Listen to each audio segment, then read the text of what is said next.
नाही त्याच्यामध्ये काही फरक पडणार नाही. शेवटपर्यंत जिवंत राहील तोपर्यंत तो तसाच राहील. आता तो मुलगा कसा जन्माला आला, आई वडिलांना प्रश्न पडला, पण दोघांनी ठरवलं की आपण मुलाची काळजी घेऊ तोपर्यंत तो आपल्या बरोबर असेल त्यांनी पॉझिटिव्हली स्वीकार केला पाहिजे. आणि जेव्हा त्या मुलाला घरी घेऊन आले तेव्हा त्या मुलाला पाहून बापाला खूप चिंता वाटू लागली. बाप चांगल्या कंपनीमध्ये कामाला होता, परंतु तो आपल्या मुलाविषयी खूप चिंता करू लागला की आपल्या वाट्याला काय आला ते असं आपण कसं स्वीकारू शकतो, या मुलाची आपण कसं संबोधन करू शकतो, याची काळजी कशी घेऊ, सेवा कशी करू शकतो. आणि त्यामध्ये त्याच्या जिंदगीमध्ये कारण मिळालं. आणि मग अशी बरीच वर्ष गेल्यानंतर एक दिवस आपल्या भावामध्ये बसला होता आणि मुलगा त्याच्यावर वेळ होता. तेव्हा त्याने मरण जेव्हा पाहिलं तेव्हा तो मुलगा त्याला हसताना नसली हास्य करताना दिसला. आणि जेव्हा त्याने सर्व करावं सगळ्यात पहिलं आपल्या मुलाच्या मुखावर स्थित हास्य पाहिलं, त्या दिवसापासून त्या बापाने निर्णय घेतला की मी माझ्या मुलाची अगदी मनापासून सेवा करेन आणि त्याच्यामध्ये त्याला पूर्ण आनंद देण्यासाठी सर्व गोष्टी प्रयत्न करेन. त्या दिवसापासून त्याने दारू सोडून दिली आणि तो मुलाकडे विशेष लक्ष देऊ लागला, त्याची सेवा करू लागला. आणि 13व्या वर्षी याला पब्लिक स्कूलमध्ये टाकलं, तिथे तो पूर्ण शिकला लागला. कोणतीही मुवमेंट इंग्लिश लेवलवर पूर्णपणे तो चालू शकत नव्हता, काही चुकू शकत नव्हता. परंतु काही पाहतो की अशा गोष्टी आहेत की ज्यामध्ये लोकांना शिकू शकतात. तिथे गेल्यानंतर त्या स्कूलमध्ये एका रेस होती, धावण्याची स्पर्धा होती. तर त्या स्पर्धेमध्ये त्याला भाग घ्यायचा होता, पण तो कधी बघू शकत नव्हता आणि त्याला भाग होता किंवा आणि त्याने जेव्हा ती कशी इच्छा व्यक्त केली त्याला त्याच्या बापाने स्कूल ऍडमिनिस्ट्रेशन परमिशन घेतली की माझ्या मुलाला रेसमध्ये येऊन जाऊ शकतो का. तो त्यांनी परमिशन दिली. मग त्यांनी व्हीलचेअरवर घेऊन आपल्या मुलाला त्या रेसमध्ये चालवला. आणि जेव्हा चालवत असताना त्या मुलाची पुढील मुवमेंट होते, हात वगैरे आनंद व्यक्त करत होता, तेव्हा त्या बापाला खूप आनंद झाला की आपला मुलगा इथे खूप आनंद अनुभवत आहे आणि त्याला या रेसची आवड आहे. म्हणून त्यांनी त्या दिवसापासून बॉस्टन रेस जी अमेरिकेमध्ये खूप फेमस आहे त्या प्रत्येक रेसमध्ये त्याने भाग घेतला. जवळजवळ 32 रेसमध्ये दरवर्षी त्याने भाग घेतला आहे. मुलं व्हीलचेअरवर भाग घेऊन आपल्या मुलाला धावत आहे. स्पिनिंगमध्ये भाग घेतला, सायकलिंगमध्ये भाग घेतला, धावण्याच्या स्पर्धामध्ये भाग घेतला. आणि अशा प्रकारे 1,100 आणि त्यापेक्षा जास्त रेसेस ते दोघे धावलेले आहेत. आणि त्यातून मुलं आगे वगैरे आहे. एका बापाने आपल्या अपंग मुलाच्या मुखावर हास्य पाहण्यासाठी जीवनाचा आनंद त्याला देण्यासाठी खूप कष्ट केले, खूप परिश्रम केले. आपलं संपूर्ण जीवन त्या मुलासाठी वाहिलं. सतत तो त्याच्याबरोबर असते आणि त्याची काळजी घेतली. 61 वर्ष मुलगा मरण पावला आणि 80 वर्ष मरण पावले. ते अत्यंत फेमस उदाहरण आहे की अपंगांची काळजी कशी घेतली जाते. आपल्या मुलाची सेवा करणं, त्याला आनंद देणं या बापाचं मिशन बनतं. ते उदाहरण आहे. आता आपल्या कुटुंबामध्ये बरेचसे व्यक्ती असतील, लहान मुलं असतील, ॲबनॉर्मल असतील, अपंग असतील, दिव्यांग असतील, तर आपण त्यांच्याकडे कोणत्या दृष्टिकोनातून पाहतो हे महत्त्वाचं आहे. मी तुम्हाला बरंच सांगतो, परमेश्वराची जी प्रतिमा आहे ही बाळगं या व्यक्तीने निष्पाप असतात, निरपराध असतात. परमेश्वराचे आशीर्वाद त्यांच्याकडे असतात, परमेश्वराची कृपा त्यांच्यावर असते. ते स्वर्गाचे प्रबळ दावेदार असतात. परमेश्वर त्यांच्याकडे वस्ती करतो आणि आपण जेव्हा अशा लोकांची मनापासून दृष्टिकोनातून पाहण्याचा आपण प्रयत्न करतो तेव्हा आपलं जीवन बदलू शकते. आणि त्यांच्याकडे जे आशीर्वाद आहे ते आशीर्वाद आपल्या कुटुंबावर येत असतात. आज आपण समाजामध्ये पाहतो जगामध्ये काय चालले आहे. सर्व बाबतीत कोणत्याही गोष्टी घ्या तिथे ताण तणाव आहे. आज आपण दिव्यांगावर बघत करत असताना गर्भलिंग चाचणी करण्यासाठी किती लोक जातात. मुलगा आहे की मुलगी ते पाहण्यासाठी किती जातात. गर्भलिंग चाचणी करणं हे परमेश्वराच्या दृष्टिकोनातून पाप आहे. आपण ते करू शकत नाही. परमेश्वराने पर्यावरणाचा बॅलन्स साधलेला आहे. मुलगा किंवा मुलगी यांचा स्वीकार करणे आपलं आत्य कर्तव्य होतं, पालकांचं कर्तव्य होतं. आपल्या समाजामध्ये याची खूप जागृती झालेली आहे. आज पालक मुलगा किंवा मुलगी स्वीकारतात, तरी पण दुसऱ्या समाजामध्ये आपण असे पाहावयास मिळतं की जर का मुलीची जात असेल तर संपूर्ण टाका. खूप झालेलं आहे. अपंग असते संपूर्ण नको आहे, कोण जबाबदारी घेणार, हे कोण स्वीकारणार, असं झालेलं आहे. म्हणजे आपली क्रिश्चियन हॉस्पिटल असतात ना, तिथे आपण पाहतो की तिथे हॉस्पिटलमध्ये बोर्ड लावलेला असतो, तिथे गर्भलिंग चाचणी केली जात नाही. आपल्या क्रिश्चियन हॉस्पिटल दुसऱ्या ठिकाणी जातात, काही हॉस्पिटलमध्ये ती करतात. आणि असं करणं हे पाप आहे. आणि जर का मुलगा जर मुलगी असेल तर तिला संपूर्ण फार मोठं पाप आहे. आणि अपंग असेल तर संपूर्ण त्यापेक्षा मोठं पाप आहे. म्हणून आपण असं कधी करू नये. काही वेळेला मुलगा सही असते आई वडिलांना की आपल्या मुलामध्ये काय त्यांना पाहूया, पण जेव्हा अशा प्रकारचं ती निदर्शनास येतं, प्रेग्नन्सी टेस्टमध्ये जेव्हा निदर्शनास येतं त्यावेळेला आपण मुलगा निर्णय घेतो. अनेकांनी तसे निर्णय घेतले संपूर्ण टाकतो. परमेश्वराने पर्यावरणाचा बॅलन्स झाला. तुम्हाला सांगतो, मुलगा किंवा मुलगी ही देवाच्या इच्छेनुसार जन्माला येतात. समाजामध्ये मुलांची संख्या वाढत आहे आणि मुलींची संख्या कमी होत आहे. उद्याला 20-25 वर्षानंतर या मुलांना बाहेर आणणार होतो. राजस्थानमध्ये एका समाजामध्ये जगलेली घटना सांगतो. तिथे काय झालं होतं माहिती, त्या समाजामध्ये मुलगी नको असं सगळे ठरवलं आणि सगळ्या मुलींना ते ऍकॉर्ड होतं. मुलगी मोठी झाली, त्यांना लग्न करण्यासाठी त्यांच्या समाजामध्ये मुली नव्हत्या. आणि एका कुटुंबामध्ये 3 मुलगे 40, 35, 36, 38 असे झाले होते. त्यांच्या समाजामध्ये त्यांना कुठे मुलगी सापडत नव्हती. ते दुसऱ्या प्रांतामध्ये गेले आणि त्यांनी एक मुलगी 3 पत्नी म्हणून विकत आणली. सत्य घटना आहे. कारण त्यांच्या समाजामध्ये कोणतीच मुलगी राहिलेली नव्हती ते लग्न करू शकतील असते. म्हणून त्याने आपला समाज आपलं कुटुंब पुढे जाऊन ठेवण्यासाठी दुसऱ्या प्रांतामध्ये एक मुलगी विकत आणली 3 पत्नी म्हणून. कारण ते जास्त पैसे देऊ शकत होते, 3 पत्नी म्हणून समाजाच्या विरुद्ध आहे. पण त्यांचा तो प्रॉब्लेम होता. आपण जेव्हा अशा प्रकारे करतो तेव्हा पहा समाजामध्ये मुलांची संख्या वाढत आहे, मुलींची संख्या कमी होत आहे. आणि आपण असं करू नये. पर्यावरणाचा बॅलन्स आपण ढवळून काढू नये. परमेश्वराची इच्छा प्रमाण मानली पाहिजे. मुलगी असेल तर आनंद झाला पाहिजे, मुलगा असेल तर आनंद झाला पाहिजे. आज समाजामध्ये आपण पाहतो, तुम्हाला माहिती आहे गर्भपाताचा रेट किती आहे, अबॉर्शनचा रेट किती आहे माहिती जगामध्ये. वर्ल्ड हेल्थ ऑर्गनायझेशनने मागच्या वेळेला 2023 साली एक स्टॅटिस्टिक्स दिलं होतं आणि त्याच्यामध्ये त्यांनी सांगितलेलं आहे की दररोज जगामध्ये 2 लाख अबॉर्शन होतात ऑफिशियली, ज्यांची कागदावर नोंद आहे. अनऑफिशियली वेगळी असते की तिथे नोंद केली जाते, त्याच्या कपात असते. एवढी अबॉर्शन होतात. जागृती करून देखील माणूस शिकलेला असून देखील काय अबॉर्शन होतात? 1% वर्ल्ड हेल्थ ऑर्गनायझेशन 1% अबॉर्शन होतात. कारण कुणामध्ये अन्याय झाला म्हणून ते जाऊन अबॉर्शन करतात. 6% लोक अबॉर्शन करतात. मेडिकल कॉम्प्लिकेशन आहे, आईच्या जीवाला धोका आहे, बाळाच्या जीवाला धोका आहे, मुलाच्या जीवाला धोका आहे म्हणून काही बोललेले आहेत. पण 93% अबॉर्शन होतात. Unwanted children. हे मुलं नको, आम्ही त्याची प्लॅनिंग केली नव्हती, आम्हाला ऑलरेडी 2 मुलं आहेत, 3ऱ्या मुलाच्या घरात परमेश्वराने 5व्या काय खून करू नको. हा लिटरल खून आहे.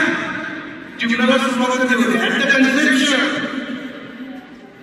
जेव्हा आईबाप आपल्या आईच्या उदरामध्ये एकत्र येतात, 2 स्पेसिस एकत्र येतात, तेव्हा जीवनाला सुरुवात होते. ते जीवन आहे आणि त्याचा मी नाश करायचा माझ्या स्वतःच्या स्वार्थासाठी. जीवन देणारा परमेश्वर आहे आणि त्या जीवनाचा मी राहत कसं मला अधिकार आहे का कोणाचं जीवन घ्यायचं. परमेश्वराने स्पष्ट सांगितलं खून करून पाणी खून करतो. आणि जर का बाळ अपंग असेल, दिव्यांग असेल तर त्या बाळाला मारून टाकायचं, निष्पाप जीवाचा घात करायचा. काय चाललंय समाजामध्ये, काय चाललंय जगामध्ये? आपण आपली मनापासून याच्यावर विचार करायचा, मनाला चिंतन केलं पाहिजे. काय तुझ्या लोकांना 10-12 मुलं झाली नाही का?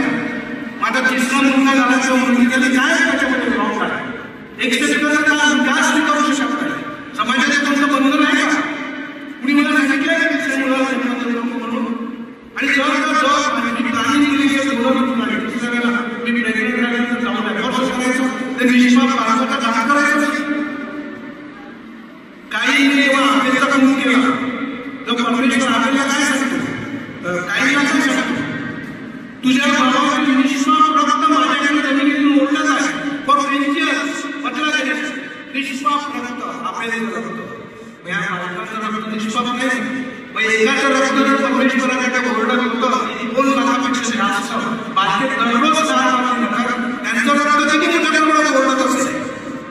आपण कधी विचार केला का त्याचे दुष्परिणाम काय माहिती का? स्वर्गाने संदेश दिला आहे.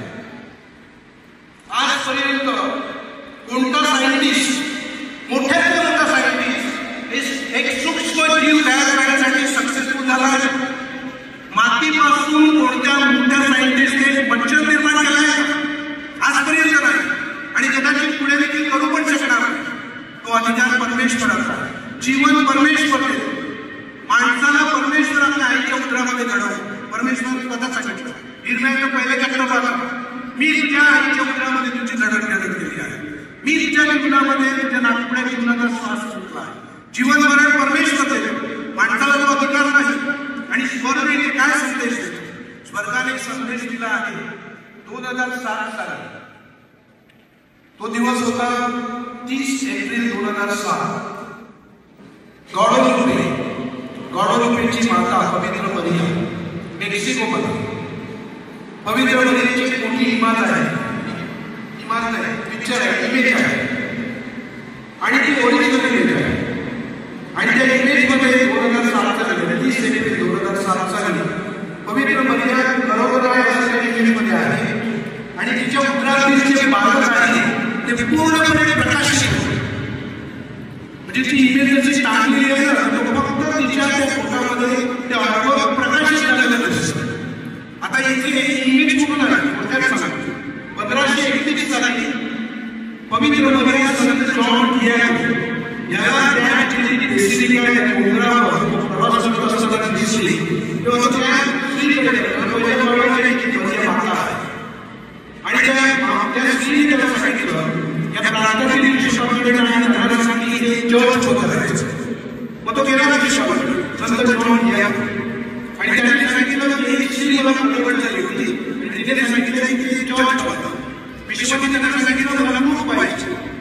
तर तो दुसऱ्या दिवशी तिथे पुन्हा गेला. तेव्हा त्याच्या खांद्यावरती इमामध्ये आपण जसा कपडा टाकतो तसा त्या कल्चरमध्ये तसा कपडा टाकायचा, असा मोठा कपडा तिने पहा. तर माऊलीने त्याला सांगितलं त्या झाडावरची मुलं आहेत ना ती तुझ्या त्या कपड्यामध्ये मुलं आणि जाऊन शिष्याला दाखव म्हणजे विश्वास असेल. त्याने ती मुलं घेतली आणि तो शिष्याकडे गेला आणि त्यांच्या बोलीमध्ये जेव्हा त्यांनी तो कपडा उघडला ती फुलं अशी घेतली त्याच्यासमोर.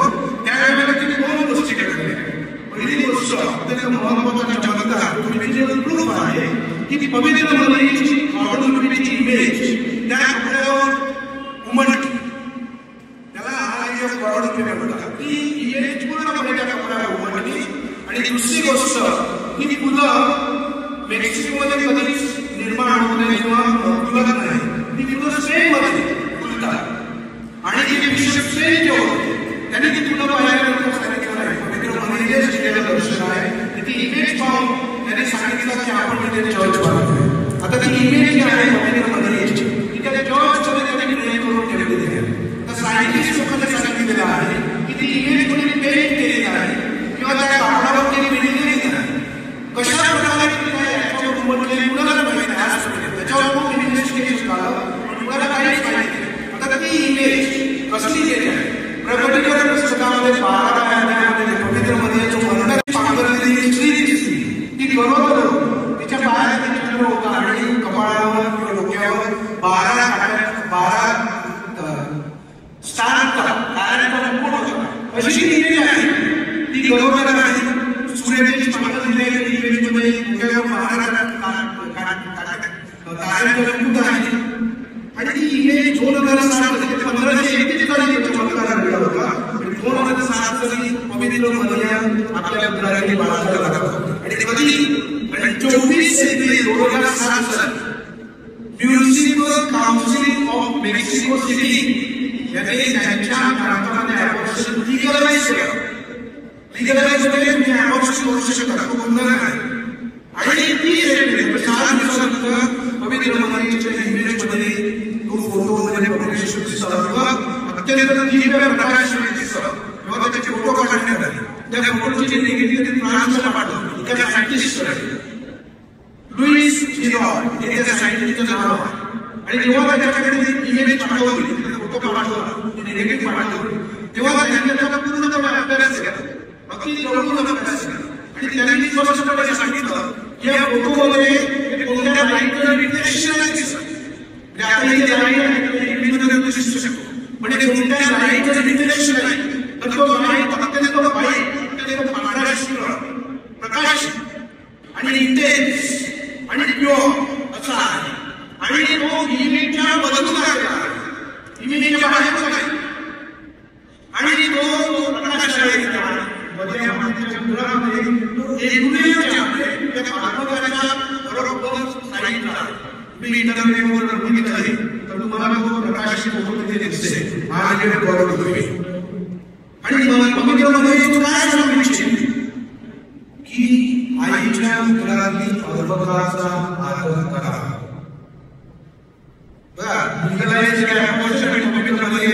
तो चमत्कार ते दाखवलेला आहे आणि अनेक ठिकाणी सांगितलं अनावश्यक करू नका, मुलींना मारू नका, अपंगांना मारू नका, देवाच्या प्रतिमेप्रमाणे घडलेली आहे आणि आपल्यासाठी फार आशीर्वाद करा म्हणून त्यांचा आदर करा, त्यांची सेवा करा, त्यांच्या सेवेमध्ये त्यांना आनंद करा. पण आज या विषयावर पुनर्चिंतन करीत असताना या आपल्याला परमेश्वराचा परमेश्वर आपल्याला काय दाखवत आहे आणि अशा मुलांचा आनंदाने स्वीकार आपल्यासाठी ब्लेसिंग्स बनवू शकतात. त्यांच्याद्वारे आपल्या कुटुंबावर परमेश्वराने भरपूर आशीर्वाद देऊ शकतो. थोडा त्रास होईल, कष्ट पडतील त्यांचं संगोपन करण्यासाठी, परंतु परमेश्वराने आपल्याला जबाबदारी दिली आहे त्याचा स्वीकार करून अशा घटनांच्या जीवनामध्ये आनंदाने स्वीकार केला पाहिजे. परमेश्वराने प्रार्थना करा, परमेश्वर माझं दाखवेल. राज विवेकानंदांसाठी बघितलं मोठी प्रेरणा आहे आणि तिने स्वतः दाखवून दिलेलं आहे की उतरातील धर्मकारांचा आदर करा, कोणत्या मुलासाठी हात धरू नका, स्वतःच्या स्वार्थासाठी कोणत्या निर्णय घेऊ नका. विवेकानंदांसाठी आपण पवित्र पुस्तकामध्ये विशेष प्रार्थना करूया आणि परमेश्वराचे आशीर्वाद त्यांच्यावर आणि आपल्या सर्वांवर होऊया. आमेन.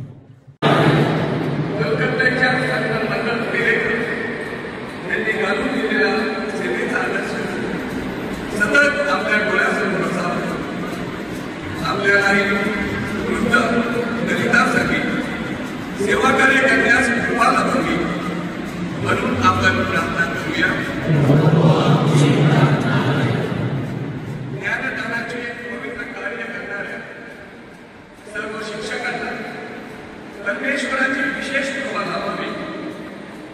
त्यांच्या अधिकाधिक विद्यार्थ्यांचे भवितव्य घडावे, त्याचप्रमाणे त्यांच्या सर्व समस्या दूर व्हाव्यात म्हणून आपण प्रार्थना करूया.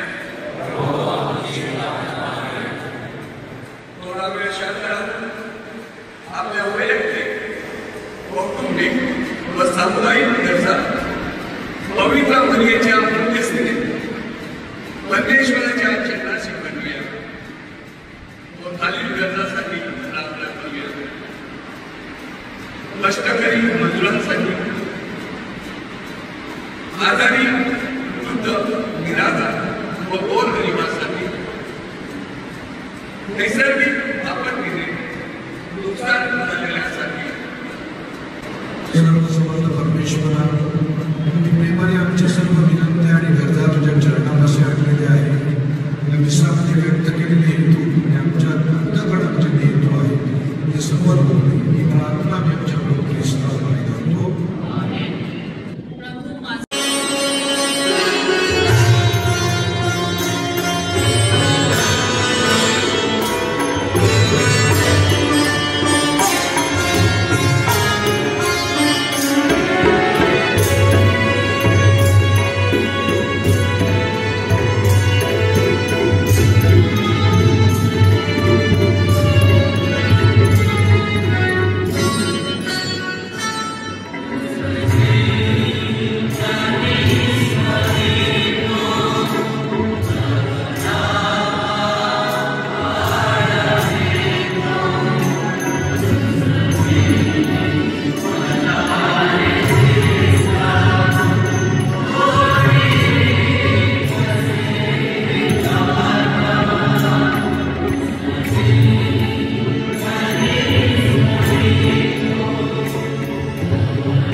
हे प्रभू आम्हावर दया कर,